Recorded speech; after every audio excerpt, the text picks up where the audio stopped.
The Subcommittee on Africa, Global Health, Global Human Rights will come to order. I want to note that a quorum is present, and pursuant to the notice, we are holding a hearing highlighting elections in Africa. And I want to welcome all the members on both sides of the aisle to our first subcommittee hearing.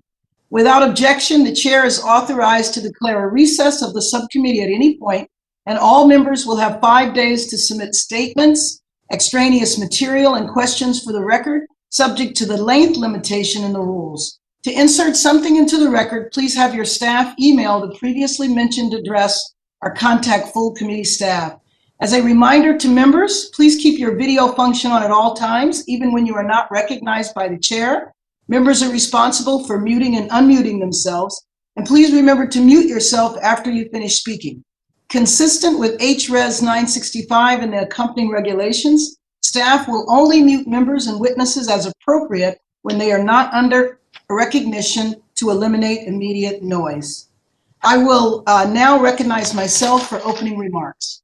This hearing comes in the aftermath of a contentious period of democracy in the U.S. that elevated into an election period marred by the abuse of executive power, voter suppression tactics, misinformation about COVID-19, and even an attack on the Capitol in an attempt to delay the peaceful transfer of power.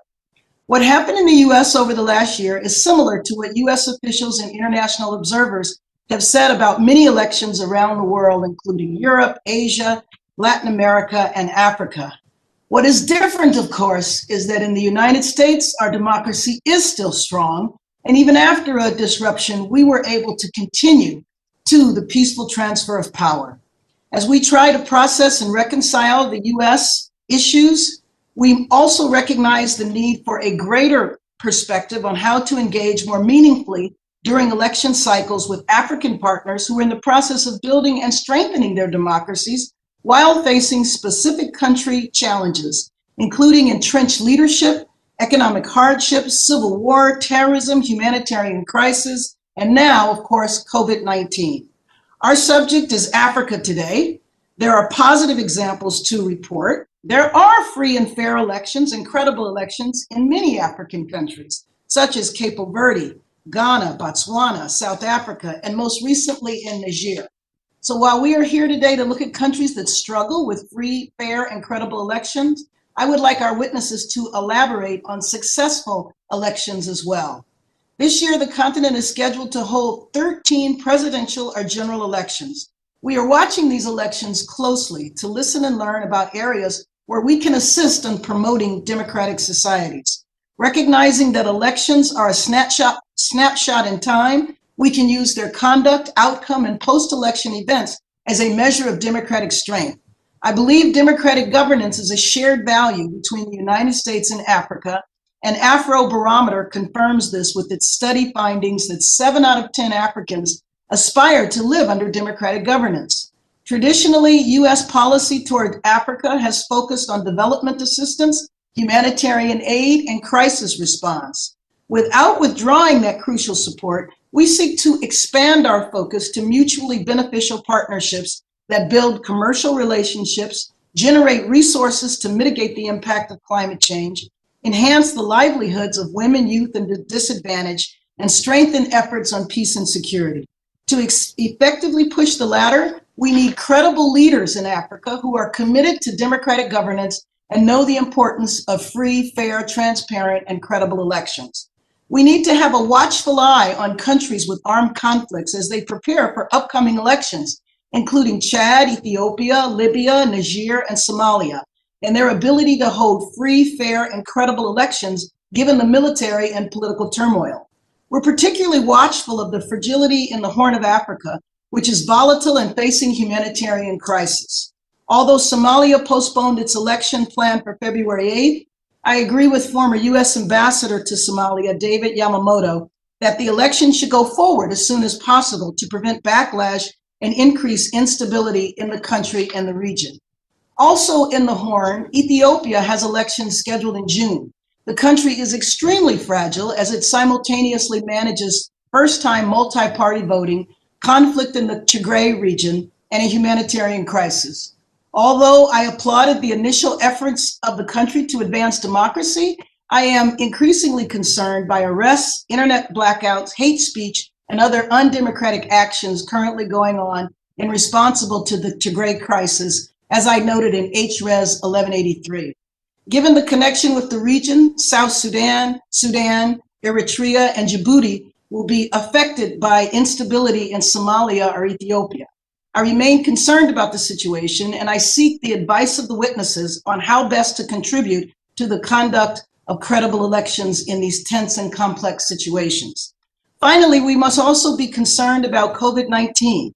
As in our own elections, we've seen other governments, including Tanzania, Guinea, and Uganda, use disinformation or COVID-19 mitigation as a means to suppress voting and voter turnout. On the positive side, Nigeria widely publicized its COVID-19 policy framework, increasing transparency for interested parties, while the Central Republic of Africa dedicated poll workers to enforce COVID-19 mitigation measures. Now that we know the spread of the disease can be mitigated through personal protection equipment, sanitizing, and social distancing, we must ensure governments don't use the pandemic as an excuse to allow discredited elections. Finally, my colleagues and I are interested in hearing recommendations from the witnesses regarding legislative fixes to strengthen democracies in Africa. I strongly believe now is the time to engage Africa through partnerships that create mutually beneficial outcomes. I believe the engagement has to be more thoughtful and innovative than previous approaches. I want to thank our witnesses for participating in this important hearing, and the committee is looking forward to hearing your recommendations on how to strengthen the electoral process and improve democracy across the region. I now recognize the ranking member for the purpose of making his opening statement. Thank you very much, Chairwoman Bass, and for again holding a hearing on a very important topic, elections in Africa, which follows and builds upon our hearing in September of last year on democratic backsliding in Africa. I think all of us who have been engaged with Africa these past decades have been disturbed by the retreat of democracy through much of sub-Saharan Africa. At last year's hearing, I cited the annual report put out by the Economist Intelligence Unit, showing how democracy has been receding through 2019. This year's report is worse, with democracy now ebbing to its lowest point since 2006. Only Mauritius ranks in the full democracy category per the EIU, and even it has slipped somewhat. More than half the countries of sub-Saharan Africa are now designated as having, quote, authoritarian regimes. What I fear when we discuss the issue of African elections is that we are reverting back to the old one person, one vote, one time conundrum, which plagued Africa during its first dance of freedom post-colonial era. Look, for example, at two countries, Benin and Tanzania, who once were headed by presidents who were true Democrats, committed to the peaceful transition of power. I recall sitting down with President Abani Yali, bowing our heads in prayer during one of his visits to the United States. There was a leader who was committed to public service and the integrity of electoral democracy. When he willingly stepped down in 2016, Benin was becoming a democratic model for Africa. Sadly, since then, under Patrice Talon, democracy has simply atrophied. It has not just simply atrophied, it has regressed substantially. Ditto for Tanzania. President Kikwete was another Democrat who, after serving the allotted 2 terms per the Constitution, stepped down. His successor, John Magufuli, is cut from the very different cloth, winning re-election last year in a purported landslide that was marred by allegation of significant voter fraud. So I do fear we are returning to that one person, one vote, one time. And whereas the post-colonial era, beginning with Ghana's independence in 1957, was characterized by ideological competition with the Soviet Union, which overshadows a fealty to democratic ideals. Today, we again see outside actors subverting democracy and elections throughout Africa, most notably China. I also think we should look critically at how our shortcomings have contributed to this democratic deficit. We saw under President George W. Bush, whose PEPFAR initiative did so much to transform and save the lives of so many Africans, a cultural personal relationship with African leaders, such as President Kikwete, and thus a very one-on-one encouragement of the need to respect elections. This was replaced under both President Obama and President Trump with a certain aloofness towards Africa. One hopes that President Biden's past affinity for working with them for personal relationships and encouragement are important, and hopefully we can reignite those friendships. I hope that our witnesses, especially Vemba Dezolili, who is an expert on the Democratic Republic of Congo, will address what I characterize as a debacle of a presidential election which took place in the DRC in 2018. In that election, it was quite obvious to independent observers that the declared winner, Tshisekedi, received less votes than Martin Fayulu. Yet because of the corrupt bargain between outgoing strongman Joseph Kabila, the Constitutional Court, which was handpicked by Kabila, declared the winner. Surprisingly and troubling, our State Department then issued a statement that said the United States welcomes the Congolese Constitutional Court certification of Tshisekedi as the next president of the Democratic Republic of Congo, who was apparently driven by a handful of diplomats, including our ambassador, against an interagency consensus view. Specifically, I'd like to hear your appraisal of the State Department's welcoming message and how the message it sent was received in the region. I would also like to close on a positive note, however, and focus on a place where electoral democracy appears to be advancing, and that would be Somaliland region of Somalia. Despite lacking official recognition, Somaliland is a de facto autonomous and self-governing unit. It has scheduled parliamentary and local elections for May 31st of this year, following a transparent and inclusive voter registration between 2020 and January 2021, per statement issued by Denmark, the European Union, Finland, France, Germany, Italy, Ireland, the Netherlands, Norway, Sweden, Switzerland, the UK, and the United States.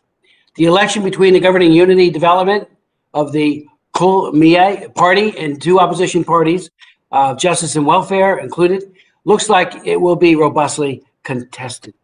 Another important aspect is it looks like partisan affiliation is transcending clan affiliation in that region. Unfortunately, it does not look like our government is providing any financial support to the election process, unlike the EU, the UK, Denmark, Sweden, Norway, and Taiwan. And perhaps witnesses from NDI and IRI can clarify whether they will be sending election observers to Somaliland. It is my hope that Somaliland can point the way back to electoral democracy, one person, one vote, but not just one time. Madam Chair, I yield back the balance of my time. Thank you very much. Let me go to the ranking member for his 5 minutes. I think. Thank you very much, Madam Chair. Thank you. A couple of points, and thank to all of our witnesses for their very incisive testimony. It really does help this subcommittee. You know, a couple of years ago, the chairwoman, I was actually chair then, he flips back and forth as Congress flips back and forth. We went to Ethiopia right as Abe, the new prime minister, was doing tremendous things. And I'm just wondering if our distinguished panelists might want to speak to the arrests of Jamar Mohammed and Iskender Nega, whether or not that has exacerbated the tensions. Do you think that the charges brought against Iskender, for example, who is ethnic Amhara, was done to balance the arrest of ethnic Oromos like Jawar? You know, just what could be done to get out of this deteriorating situation? Secondly, if I could, the issue of Somaliland, which I mentioned in my opening comments, and I mentioned also that the EU, Sweden, the UK have provided financial support to the National Electoral Commission. And I'm wondering why isn't the US more active in promoting free and fair elections there in Somaliland region? And added to that, how about IRI and NDI? Are you planning on going there? Have you asked for funds to be there to help make sure that that is a good election? And on DR Congo, as I mentioned also in my opening comments, many independent observers believe that Martin Fayulu won the last presidential election in the DRC in 2018. but Chicks got the nod and is now, of course, the head of the government and was declared the winner. But there were statements made by U.S. Department of State officials that many of us found very disturbing. And I wonder if any of our witnesses might want to comment on the statement itself and what impact that might have on other countries looking at, do we just consolidate and say, even if the evidence suggests otherwise, that it was the right outcome in terms of who actually won that election? So I'd yield to our witnesses. Maybe Dizolele, you might want to start off with the DR Congo.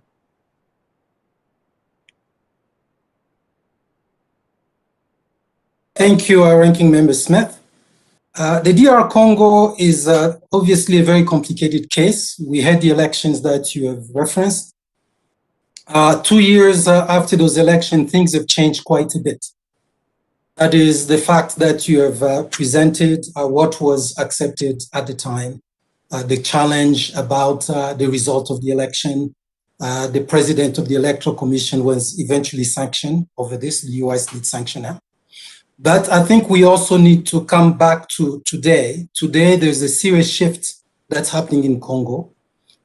President Kabila's coalition in parliament, in both chambers of the parliament, have lost their footing. President Tshisekedi had threatened to dissolve the parliament so that because he felt that the parliament was standing on his way. And this was not about the opposition. This was about the tough relationship he had with the Kabila coalition, which were supposed to be his partners. So since then, both leaders of the chambers, both chambers have been ousted. The president of the Senate resigned. The president of the lower house resigned as well. And the President Tshisekedi is on track to appoint a government that is reflective of his political agenda. What does this mean moving forward? And what can the United States do? There are a lot of issues about the last election. But as we know, elections are important, but what is equally important is what's happening in the interim. So for us at IRI, we've been working with political parties, we've been working with youth groups, we've been working with members of parliament to bring about reforms, because there are a number of legislation on the table now within parliament that have stalled. And those reforms involve the electoral law, to reform the way that the Electoral Commission functions, to make it truly independent so that whatever happened last time does not happen again, to reform the tax system and revenue system, to inform the military. Until all those pieces are in place, we risk running the same problem come 2023, which is around the corner. Certainly, President Tshisekedi would like to win. There are issues dating from the election in 2019, but he's the president now and he's working hard to win. I think what the United States can do, things being as they are, is to put a lot of pressure on President Tshisekedi and his people to deliver on these reforms so we don't have a repeat of what happened last time. I thank you. Thank you. Did you want to speak, or the others as well, about Somaliland and whether or not you'll be deployed there or NDI as well? We're out of time, Representative Smith, but we will come back. I now recognize Ranking Member Smith. Thank you very much, Madam Chair. Let me just ask a couple of things. Some of my earlier questions, we did run out of time in terms of the answers. Mr. Dizolele, maybe you might want to speak to Somaliland, whether or not IRI and NDI is getting the support of the U.S. government to deploy your individuals to do election monitoring and the like. Let me also, on the issue of China, I have been raising human rights issues vis-a-vis China since before Tiananmen Square. We have seen the Chinese Communist Party double down, get worse by the day. And what the Chinese government is doing to the Muslim Uyghurs in Xinjiang is a genocide happening right before our eyes. What they're doing to the Hong Kongers is a total violation of their word, and they are destroying democracy as it existed, fragile as it is in Hong Kong. My big concern over the malign influence of the Chinese Communist Party is its outsized influence it could have on a developing democracy. There are individuals who might be tempted to realize that with the Chinese support comes the security apparatus, the surveillance state, which they have perfected like nowhere else in the world. And I'm just wondering, if you look at a couple of years from now, where you see these tremendous countries that want democracy and want it badly going, with the Chinese government pushing so hard. I mean, I've chaired hearings on the Confucius Institutes and their influence on young people, the lies that are fed, including in our own higher education universities and colleges here in the United States. So the question about this influence of the Chinese Communist Party, they have no Foreign Corrupt Practices Act, as we know. So therefore, in the business arena, they can bribe all they want. We don't do that, or we can't do it. It's illegal, and it should be. So I'm just wondering if you could speak to, how do we counter this malign influence that is so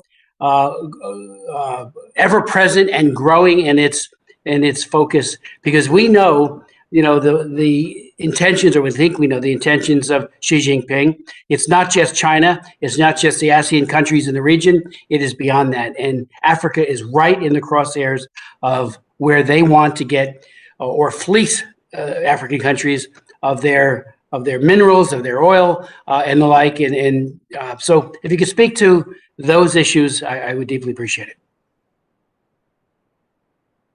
Thank you, Ranking Member Smith. IRI recognized the importance of Somaliland holding parliamentary and local elections. But since COVID-19 began spreading throughout Africa, in our case at IRI and our partner, we've shifted undertaking election observation virtually just because of the situation. But then also in the case of Somaliland, it's very complicated because we're not sure if the architecture, the internet architecture exists that can support such virtual observation. But this is an area that we remain interested in, along with Somalia. We have a strong presence in Somalia, helping political parties there. So Somaliland is something is on the radar, but the current situation makes it quite difficult, sir. As for the Chinese influence and the malign influence, I think the support that the government of the United States and Congress has given implemental groups like IRI, NDI, and others remain crucial in combating that influence. And the most effective way to combat that influence is by supporting civil society organizations in countries that are most affected. Let me just give you a quick example. Even a small country like the Gambia, which is, by the way, very young, they were able to topple a dictator. We are now working with them in bringing about fiscal transparency, the transparent management of natural resources. Equipped with the skills, both the parliament and civil society can work together in stemming the flow of some of those issues that you've just raised. Thank you very much. Thank you. Time permits. Anybody else want to comment? I will just add a small note to what my colleague has shared, that we do, as NDI, are closely following what is going on in both Somalia and Somaliland, but we're not present there now. And then on the Chinese question, I do think that recognizing the specific nuances on the continent of Africa would be very important. And so an approach that focuses on empowering Africans to defend their own interests in their foreign relations, including economic, I think is one that must be prioritized. Thank you. Appreciate that. Thank you. Thank you very much. And I'm just going to have to keep time myself, but that was absolutely perfect. Ms. Darnall. Thank you, Representative Bass. So for my closing remarks, I would urge to see Africa beyond only the security challenges that we have focused on today, and beyond also the competition with China. I would also urge to see that Africa is more than the Horn of Africa and the Sahel, which I know represents important security interest for the United States and its allies.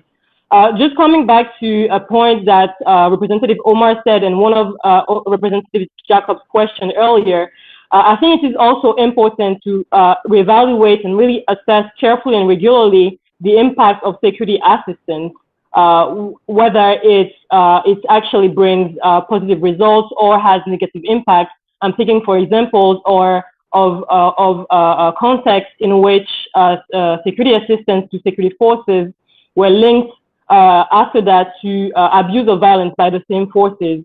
Also, to answer to Representative Jacobs' question earlier about ways to continue to help responding before to electoral violence before it happens, I think it is important to look at funding NGOs and in particular local NGOs. The competition around funding is fierce between international NGOs and local NGOs, and more asking for their own share. And I think this is only rightfully from them. It is important to support them to build their capacity, support journalists, support projects that are built by local actors and that are meant to address local issues as well. Thank you very much. Thank you very much. Mr. Omondi? Thank you again, Chairwoman Bass. I think that as we reflect on the opportunities going forward, one of the things we must really look at is the ability of the U.S. to take the advantage of the moment to put democracy firmly on the table in their relations with African governments, African civil society, Africa youth and women. This is something that I think I hear a demand for, that we need to deepen relationships, trade, economic and otherwise, but democracy must be firmly on the table. And I think that would be very welcome from the perspective of the continent. To counter some of the democratic decline, authoritarian trends, Chinese malign influence as well as Russian malign influence, I think the strategy should really be about helping Africans, to empowering Africans to be able to defend their own interests. That to me is very important, and I urge the US and the allies to keep engaged and to sustain the engagement with African countries, Madam Chair. I thank you. And thank you very much. Finally, Mr. Dizolele. Thank you, Madam Chairwoman.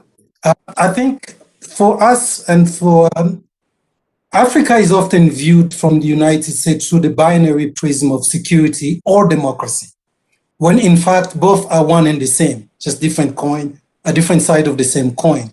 So I will urge the United States to continue to prioritize support for political participation and processes that enable free, fair, and credible election. Those are very important. But also United States support remains critical to reinforce governance processes and sustain the independence of institutions, which has seen an erosion by corrupt government officials and authoritarian regimes. But finally, strong independent media are the bulwark against malign influence, including pro-Beijing and Russia and others. So I will say that we need to increase, the United States needs to increase its engagement in those spaces. Thank you very much.